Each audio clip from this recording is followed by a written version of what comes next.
अभी फिलहाल मध्य प्रदेश में उपचुनाव की तैयारियां पूरी तेजी के साथ चल रही हैं। दोनों ही पार्टियों ने नेता कार्यकर्ताओं में जोश भरने की पूरी तैयारियां शुरू कर दी हैं।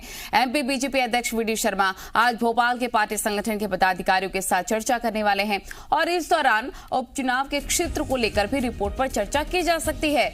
माना यह जा रहा है कि इस दौरान चुनाव में प्रत्याशियों को लेकर चर्चा की जा सकती है। साथ ही नेताओं के क्षेत्र में प्रवास की योजना पर भी बातचीत हो सकती है। उधर देखिए, उपचुनाव वाले क्षेत्रों में भी प्रभारी लगातार बैठकें करके जीत सुनिश्चित कर रहे हैं। आज जहां तक और बीजेपी के मंत्री और प्रदेश महामंत्री सीटों का दौरा करेंगे और वहीं से कांग्रेस के प्रभारी भी क्षेत्रों का दौरा करेंगे। इस दौरान कार्यकर्ताओं से चर्चा करके अपने पक्ष में वोटिंग सुनिश्चित की जाएगी। प्रमोद लगातार बने हुए हैं। प्रमोद, आज महत्वपूर्ण मीटिंग रखी गई है।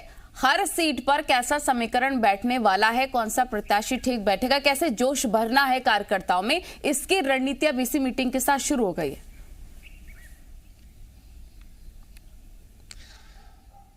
देखिए, दोनों ही पार्टियों ने जो प्रभारी नियुक्त किए हैं, चाहे तो वह 3 विधानसभा सीट के हों, 1 लोकसभा सीट पर हों, वो अब प्रभारी प्रवास पर निकल गए हैं। देखिए, पिछले दिनों सीएम हाउस में मंत्रियों की एक बैठक हुई थी जिसमें बीजेपी के प्रदेश महामंत्री भी शामिल हुए थे।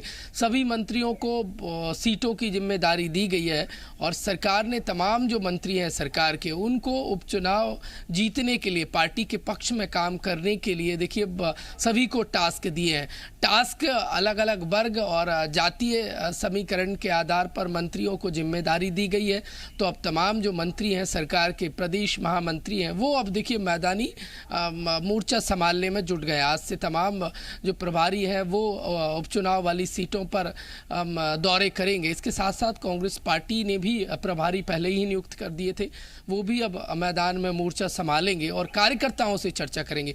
खास बात यह है कि बीजेपी के जो प्रभारी हैं और मंत्री हैं वो देखिए कार्यकर्ताओं के साथ साथ जो वोटर हैं उनसे भी संपर्क करेंगे, टुकड़ियों में बैठकें लेंगे।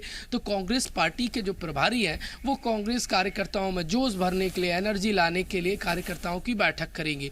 देखिए, अब तेजी से कवायद उपचुनाव की शुरू हो गई है। दोनों ही पार्टियां अपने अपने पक्ष में मैदान मजबूत करने में जुट गई हैं। लेकिन गौर करने वाली बात यह है कि प्रदेश अध्यक्ष विष्णु दत्त शर्मा आज बीजेपी प्रदेश हेडक्वार्टर में रहेंगे और संगठन के तमाम पदाधिकारियों से चर्चा करेंगे।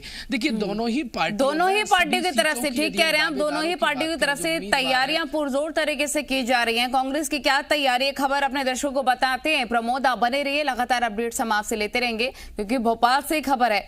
कैंडिडेट सिलेक्शन पर कांग्रेस की एक महत्वपूर्ण मीटिंग, बड़ी बैठक होने वाली है। 2 अक्टूबर को कमलनाथ करेंगे नेताओं के साथ मीटिंग। उपचुनाव प्रभारी और संगठन पदाधिकारी इसमें शामिल होंगे और पार्टी के तीसरे सर्वे में आए प्रत्याशियों की लिस्ट पर चर्चा की जाएगी। बीजेपी के बाद प्रत्याशियों का ऐलान कर सकती है कांग्रेस। एक बड़ी जानकारी हम आपको दे रहे हैं कि कैंडिडेट सिलेक्शन पर अब कांग्रेस की मीटिंग होगी। 2 अक्टूबर को कमलनाथ नेताओं के साथ बैठक करने वाले हैं। प्रमोद लगातार बने हुए हैं। प्रमोद, कैंडिडेट सिलेक्शन भी अभी रह गया है और कांग्रेस की तरफ से कहना है बीजेपी के बाद जो कैंडिडेट की घोषणा होगी उस पर पहले से विचार विमर्श। 2 अक्टूबर को कमलनाथ नेताओं के साथ मीटिंग करने वाले हैं। किन चीजों को ध्यान में रखते हुए कांग्रेस इस बार अपने कैंडिडेट्स उतारने वाली है, क्योंकि इसे सेमीफाइनल माना जा रहा है आने वाले चुनाव के मद्देनजर?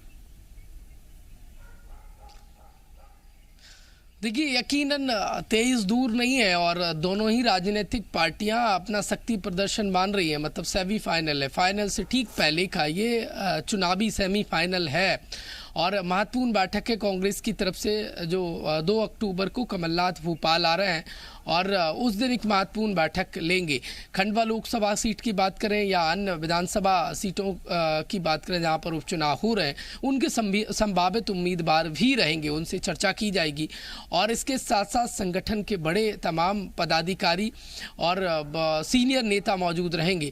देखिए, जो 3rd सर्वे कांग्रेस ने, कमलनाथ ने कराया था, उसमें जो संभावित नाम निकल कर सामने सामने आए हैं और वो किस आधार पर जीत सकते हैं, उन तथ्यों को रखा जाएगा और उस सर्वे के आधार पर सभी दावेदारों से चर्चा की जाएगी। सीनियर जो बड़े नेता हैं वो मौजूद रहेंगे। और देखिए, कांग्रेस पार्टी की यदि हम बात करें तो पृथ्वीपुर और इसके साथ साथ जोबट की बात करें, यहाँ पर सिंपैथी फैक्टर मतलब सहानुभूति लहर का फायदा उठाने में कांग्रेस उस तरफ आगे बढ़ती नजर आ रही है।